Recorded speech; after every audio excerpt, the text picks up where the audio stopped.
My name is Anthony Strongheart. Welcome to my channel. There's something I wanted to say too about religions. The truth of God is like white light, and spirituality, connection to God, is like looking towards that white light. And religion is a prism with which you look into that light.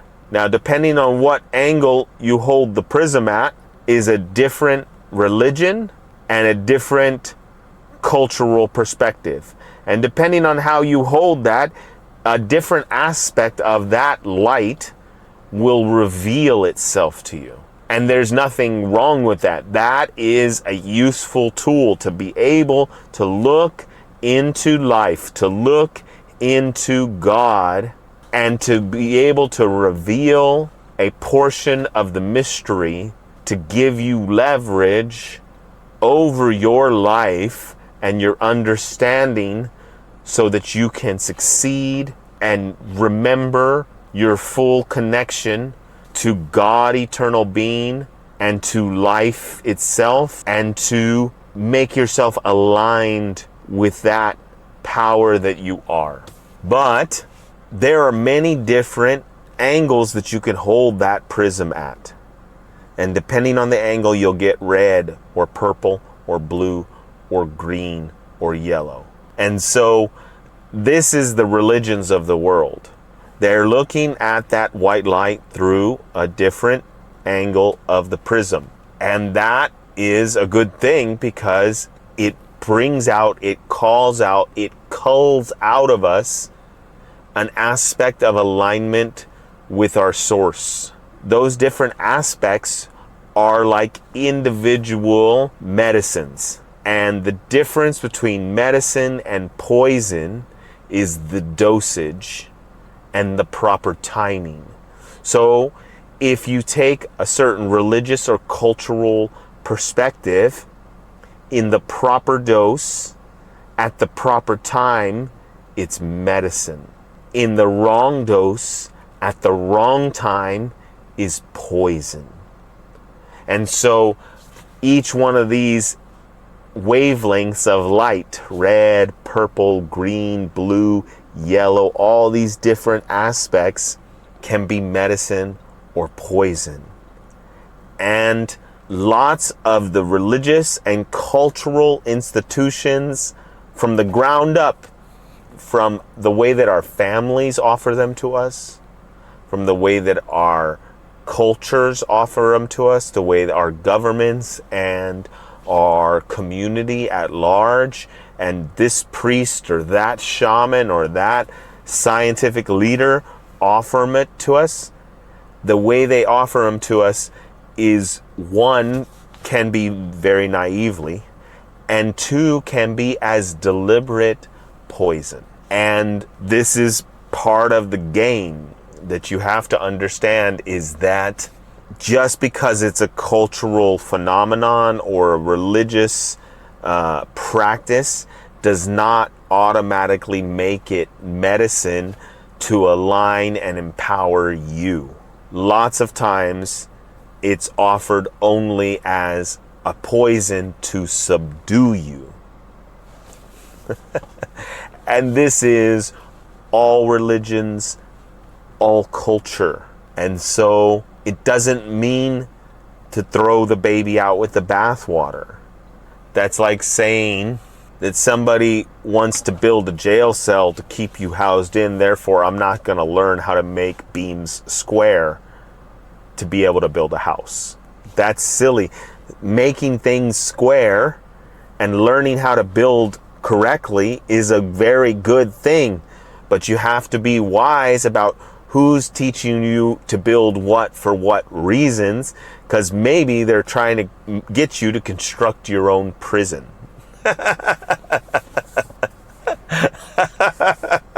And that's why we have to become our own builders of culture, of our own culture. And people don't even know they're doing this. A lot of times people press culture upon others their families, and all kinds of different situations. They press culture on others so that they can dominate, control, and rein in other people. And they're not really aware. They just know it feels better when people go along with what they're doing. And they're not necessarily in it to help others become more empowered and aligned with themselves. And that's 99% of culture. Which doesn't mean that somebody who is rejecting culture is any different. There are plenty of people that have sworn off culture. I don't like Christians. I don't like Muslims. I don't like anything. I don't like science. I don't like families. I don't like gender roles, whatever. Just because you're rejecting culture doesn't mean you're not pressing another kind of culture or your own made up kind of culture, which is fine too. We have the power to create. We have the power to build with our hands, to think thoughts, to feel emotions, and to use actions to present and push into the world and press into the world and make new things in this world.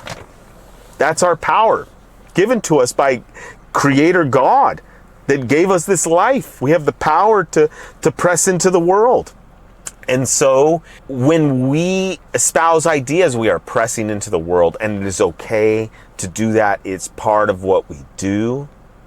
But that pressing into the world doesn't make the thing that we're pressing actually beneficial for other people to ingest, to eat, to take on. And so all these cultures is just a different way of looking into life to try and get some leverage. And we have to become wise in ourselves about what we accept, what we see that is good and righteous and wholesome. We have to become the experts for ourselves about the culture that works for us and why it works for us.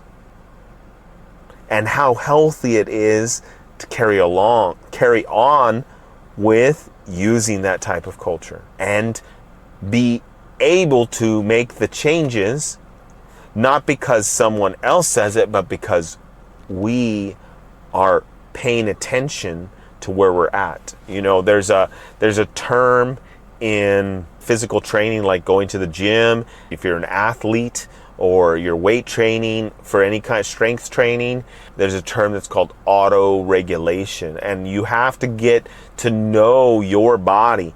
And that means going through some hardships. Maybe overdoing a principle to the point where you get injured.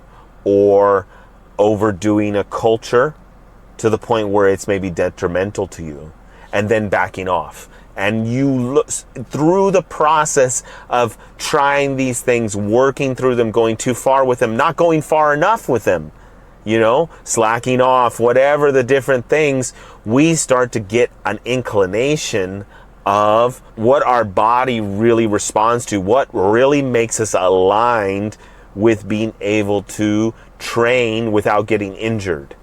And to train in a way that's healthy that we can recover from. It's not too much that we can't recover from, and it's not too little that we don't have enough stimulus to grow and become stronger.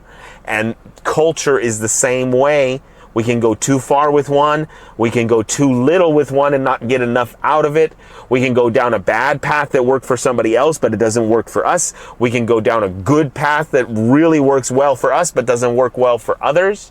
We can make all kinds of mistakes and moving in and out. And when we get the knack for the feeling, the intuition of our body to sense how much and how soon and when and where and why, we begin to be able to do something called auto-regulation, which means you regulate your program. You may have a set program that you're following, but you regulate it and maybe you back off. Maybe you don't finish all your sets on one day. And then maybe another day you change up one or two of the exercises to do something else that works more for your body on that day. And then maybe the next week you go a little bit farther in some of these things. Maybe you do a couple extra sets. And then the next week you only do one extra set. And you adjust continually. It becomes this continual movement, this continual adjustment that you're using your own bodily intuition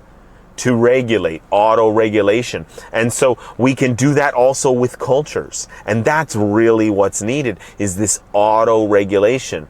Because these by-rote cultures are just one principle, and that one principle in the right dose at the right time is going to be your medicine. And that principle in the wrong dose at the wrong time is going to be your poison. And there are people that are naive to this deeper, refined understanding of culture, spirituality, religion, that they're naive to this and they just do one size fits all, and they give you a dose of this that's supposed to be medicine, and the truth is it's poisoning most people. But they haven't thought about it or gone down deep enough to understand it deep enough to be able to dole it out in that right way. And these people are often very pushy. These are the pushers. A lot of the time, people are very pushy. But anyway, that's besides the point. That's a little aside. But there's not just naivete. A lot of times, there are also people that are wanting to dominate their environment through the successes that they've gained. And that's not necessarily wrong. If you've gained mastery over something, carpentry, if you've gained mastery over whatever skill, engineering, or maybe you gain mastery over raising your children in a really healthy and insightful way, then yes, it is okay for you to have those credentials on your resume, so to speak.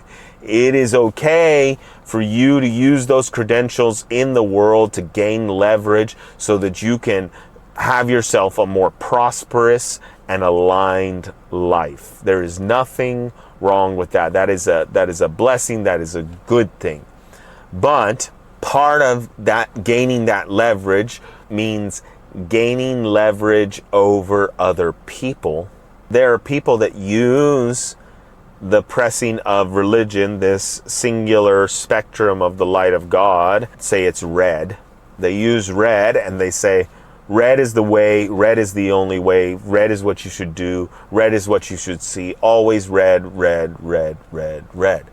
And they put it on you because they know if you follow that protocol, and only that protocol and nothing else, then you become dominatable by them.